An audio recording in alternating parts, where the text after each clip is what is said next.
La majorité des Sud-Africains aiment leurs Blancs. Ils les vénèrent partout où ils vont. Pourquoi les tueraient-ils? Ils recherchent toujours la validation et l'affirmation de la blancheur. C'est un talent noir. C'est un talent noir. Ce n'est pas un talent noir tant que les Blancs ne le disent pas. S'il s'agit d'une compétence ou d'une innovation noire, ce n'est pas le cas tant que les Blancs ne le disent pas. S'il s'agit d'un produit noir de qualité, il devra passer entre de nombreuses mains avant d'être approuvé.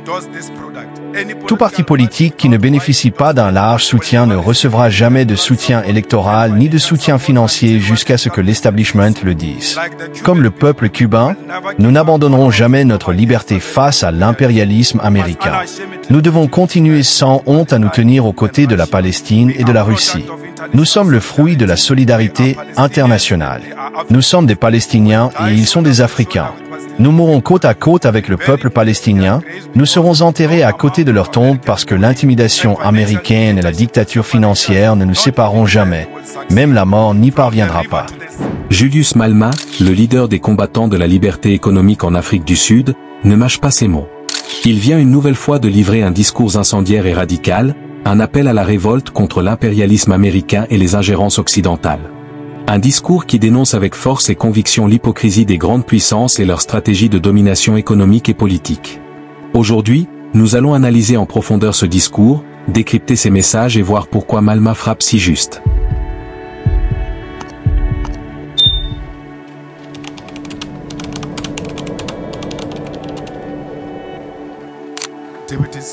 Monsieur le vice-président, le 20 septembre 2001, l'ancien président des États-Unis d'Amérique, George Bush, a déclaré ce que l'on a appelé la guerre contre la terreur en Irak et en Afghanistan, en affirmant, je cite, qu'elle ne s'arrêtera pas tant que tous les groupes terroristes d'envergure mondiale n'auront pas été trouvés, stoppés et vaincus.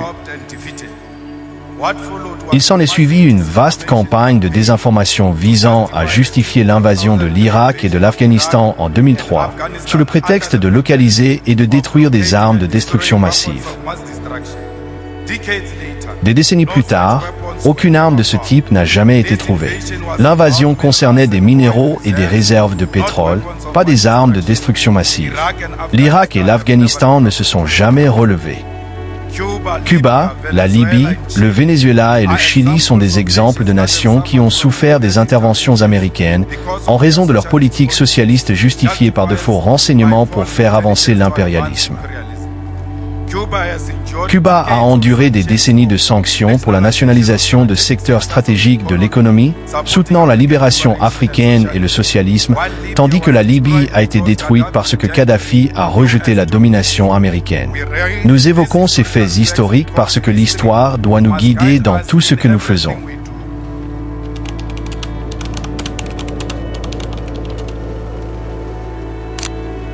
Lorsque Donald Trump déclare que, je cite, « de mauvaises choses se passent en Afrique du Sud », sans preuve, nous ne devons pas supposer que les États-Unis sont mal informés. Nous devons plutôt nous interroger sur l'intention réelle qui se cache derrière cette déclaration. Après les remarques de Trump, les États-Unis ont gelé l'aide étrangère au niveau mondial sous le prétexte d'évaluer l'alignement sur les perspectives politiques.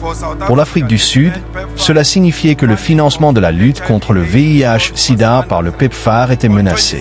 Le 26 février 2025, le gel est devenu permanent, mettant fin au financement pour une durée indéterminée. L'agression des États-Unis contre l'Afrique du Sud n'est rien d'autre que la vengeance d'Israël pour notre position morale en faveur de la Palestine. Entre-temps, certains d'entre nous ont été qualifiés de criminels internationaux, une désignation utilisée avant que l'Occident n'assassine ceux qui s'opposaient à son programme.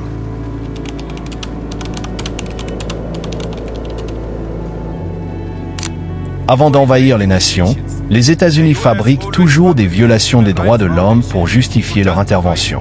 Aujourd'hui, les mêmes techniques sont utilisées contre l'Afrique du Sud. Les appels, de plus en plus nombreux, lancés par des groupes de droite, en vue d'obtenir un financement étranger pour créer des États indépendants et être armés par des intérêts étrangers doivent être considérés comme faisant partie d'un plan plus vaste. Il s'agit là du premier stade de l'isolement économique qui débouchera finalement sur une intervention militaire. Ensuite, l'AGOA sera supprimée, ce qui aggravera les tensions entre les États-Unis et l'Afrique du Sud. Notre gouvernement doit rejeter les groupes racistes africains opportunistes qui exploitent l'impérialisme américain pour financer leurs fantasmes racistes d'un État indépendant. Cela n'arrivera jamais. Le gouvernement de l'Afrique du Sud a décidé d'exproprier les Africains sans compensation, qu'ils le veuillent ou non.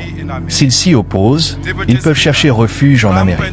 Monsieur le vice-président, Trump et les États-Unis ne font pas la démonstration de leur force. Les États-Unis ne font qu'afficher un stade avancé du capitalisme, qui est l'impérialisme. Trump s'engage dans des relations transactionnelles et manipulatrices avec le monde comme s'il s'agissait de son arrière-cour.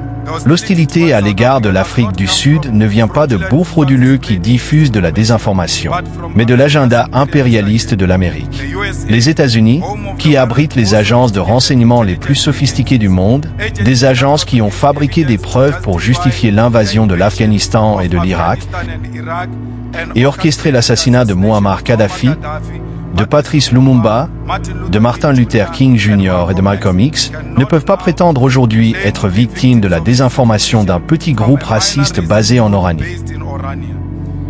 Les États-Unis ont ouvertement embrassé l'âge d'or de l'impérialisme, étendant leur pouvoir par des menaces et par la prévention et l'arrêt de l'aide étrangère.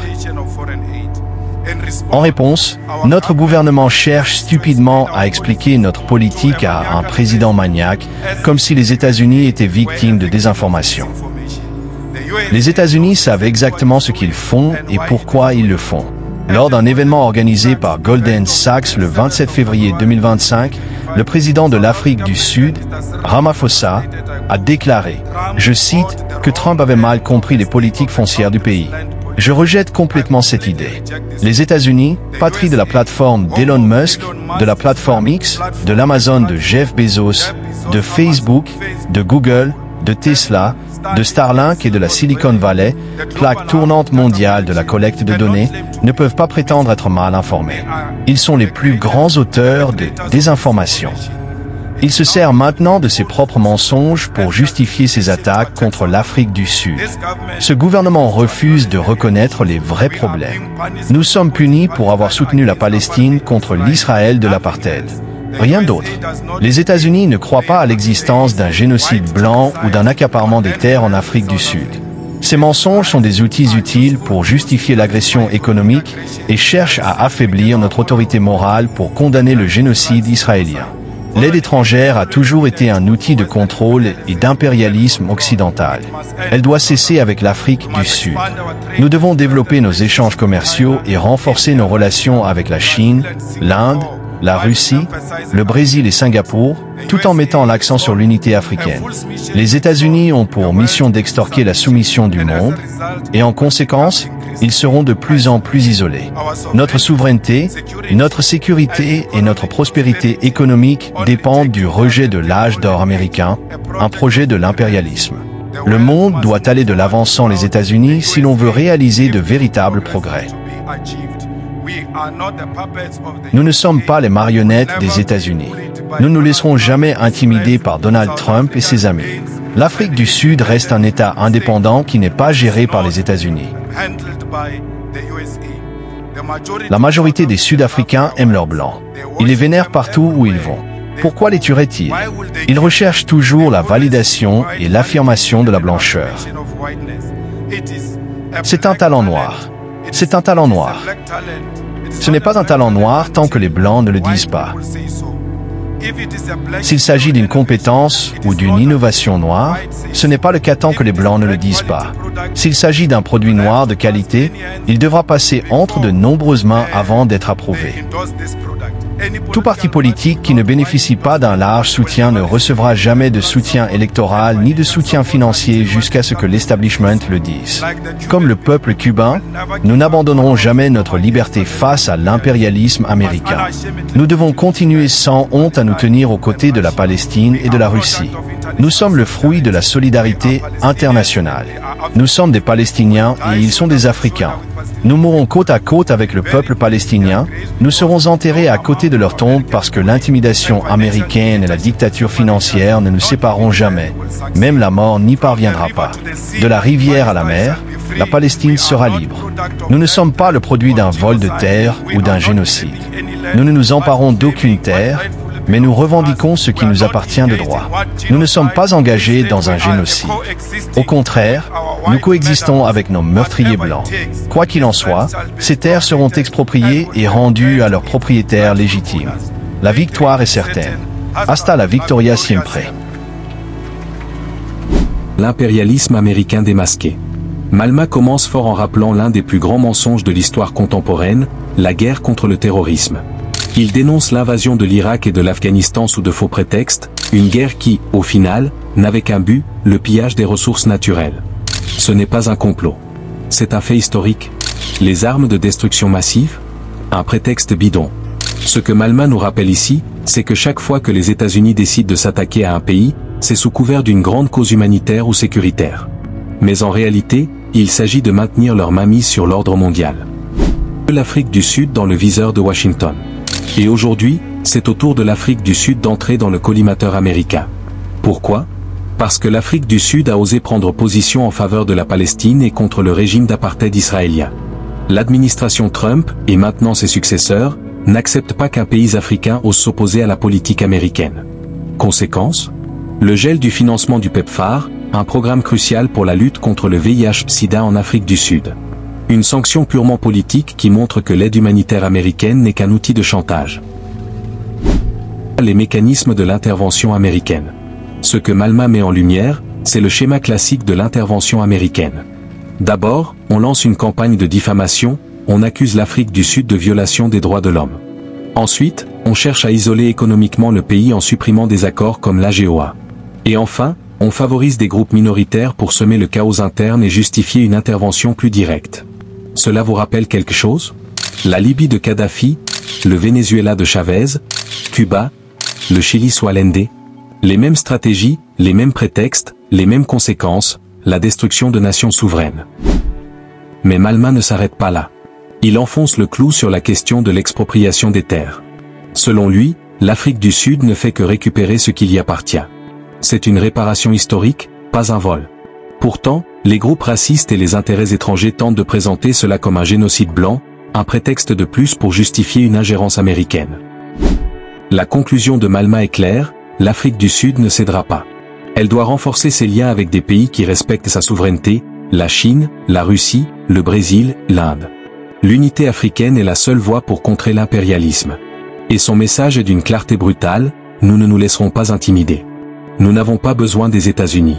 Nous sommes libres et nous le resterons. Julius Malma est un homme qui ne mâche pas ses mots.